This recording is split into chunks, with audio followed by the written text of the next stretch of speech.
Welcome to today's video. Today we look at 10 powerful countries that have voiced their support for Palestine. However, if you haven't watched the 10 striking similarities between Israel and Judaism, please do, as it's very informative. Now let's dive in. At number 10 is Ireland. On the 28th of May 2021, the Irish tricolor flag was raised in Ramallah to the sound of the Irish national anthem. A video of the ceremony was subsequently widely shared on social media. To some, the Irish flag blowing in the wind alongside its Palestinian counterpart may have been a source of confusion or consternation, but to many in Ireland, it was received with a great sense of pride, serving as a visual reminder of the historic parallels and sense of solidarity shared by the two nations. Ireland became the first European nation to label Israel's actions in the occupied territories as a de facto annexation, after a motion brought forward by the main opposition party, Sinn Féin, passed in the Irish Parliament. Ireland is already viewed within Israel as being hostile towards its side of the conflict, both publicly and politically, though at a diplomatic official level, Israel maintains that ties between the two countries remain strong. Another motion proposed that same day by the People Before Profit Party to expel the Israeli ambassador failed to pass, but Ireland had already broken ranks with other Western nations, many of whom have opted to maintain the status quo. Number 9 is Indonesia. In December 2008, during the Gaza War, Indonesian ex-president Susilo Bambang Yudhoyono said the Indonesian government remained consistent in supporting the struggle of the Palestinian people to maintain their rights and sovereignty. He said that Israel's unproportionally all-out war on Hamas with a great number of fatalities is an unforgettable human tragedy. We invite all parties to help stop the Israeli attacks, and we will continue to support the Palestinian struggle.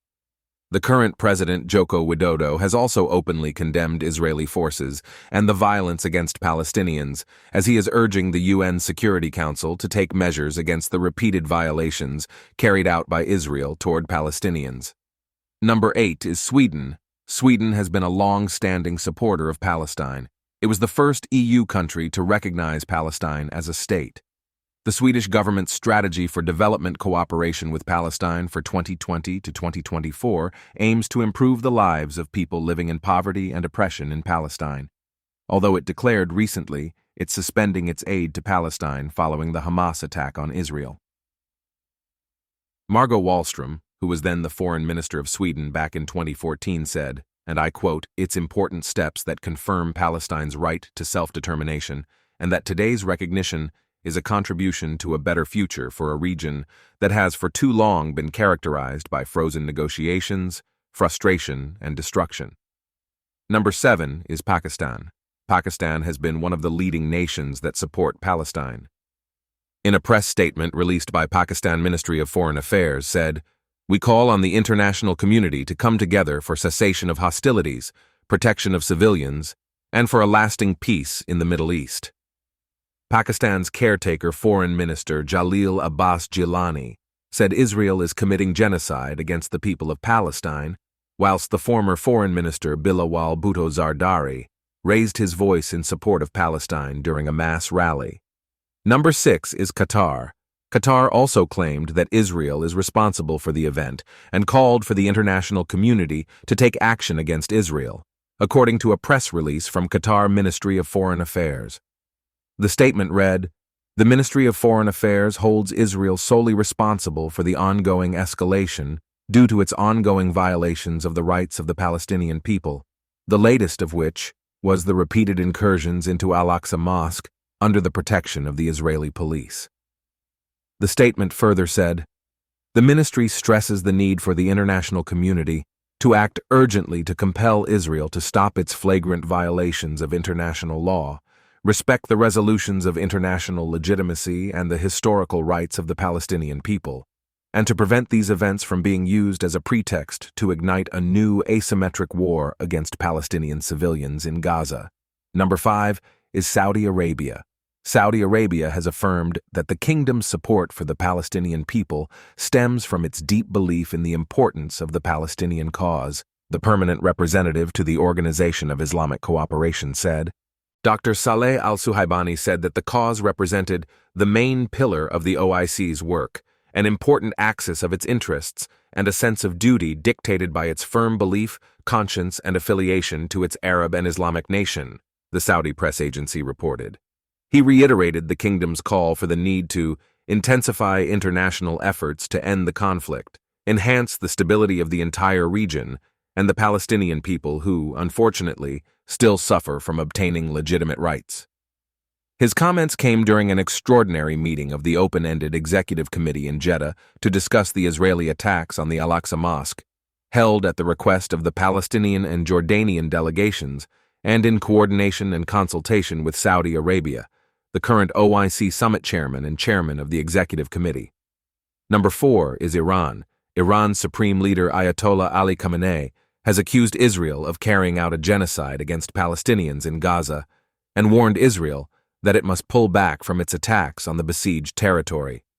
Khamenei said Israeli officials should face trial for their actions in Gaza and warned that no one can stop forces opposed to Israel if it continues its assault.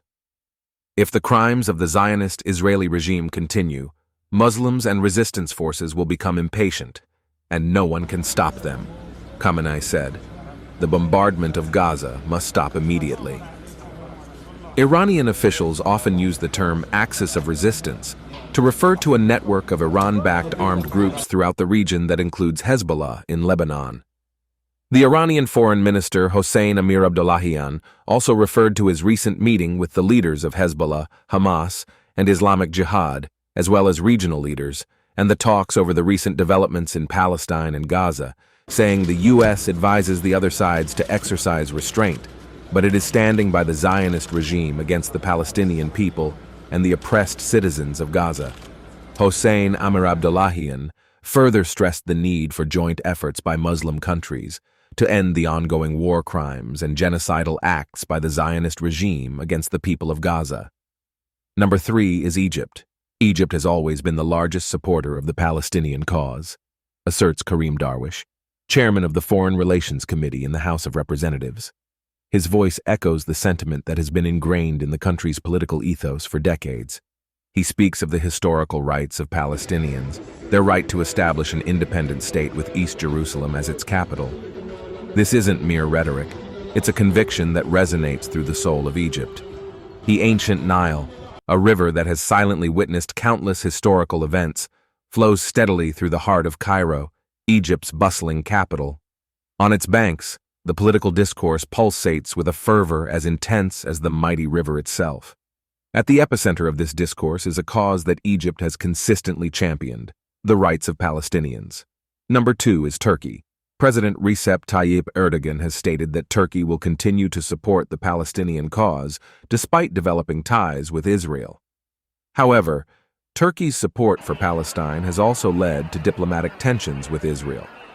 Israel's National Security Council, NSC, issued a warning against traveling to Turkey this week, citing fears that Israeli travelers might be targeted. It urged all Israeli citizens in Turkey to leave as soon as possible after raising its travel advisory to its highest level, 4. Relations between Israel and Turkey improved late last year, with the countries exchanging ambassadors following years of security and intelligence cooperation. Ties between the two first soured in 2011 when Turkey expelled Israel's ambassador after a UN report into Israel's raid of the Mavi Marmara aid ship to Gaza in 2010, which killed 9 Turkish nationals. And finally, at number 1 is India. Palestinian news agency Wafa reported that in a telephonic conversation with Abbas, PM Modi reaffirmed India's unwavering support for peace based on international law and expressed his solidarity with the Palestinian people during these trying times. He emphasized the importance of returning to negotiations and dialogues to achieve a lasting peace in the region, it said. In 1974, India became the first non-Arab state to recognize the Palestine Liberation Organization, PLO, as the sole and legitimate representative of the Palestinian people. Ministry of External Affairs spokesperson Arindam Bagchi said that India believes in its long-standing support for the establishment of a sovereign, independent, and viable state of Palestine. Our policy has been long-standing and consistent. India always advocated the resumption of direct negotiations towards establishing a sovereign, independent, and viable state of Palestine. Thanks for watching, and please don't forget to subscribe for more videos.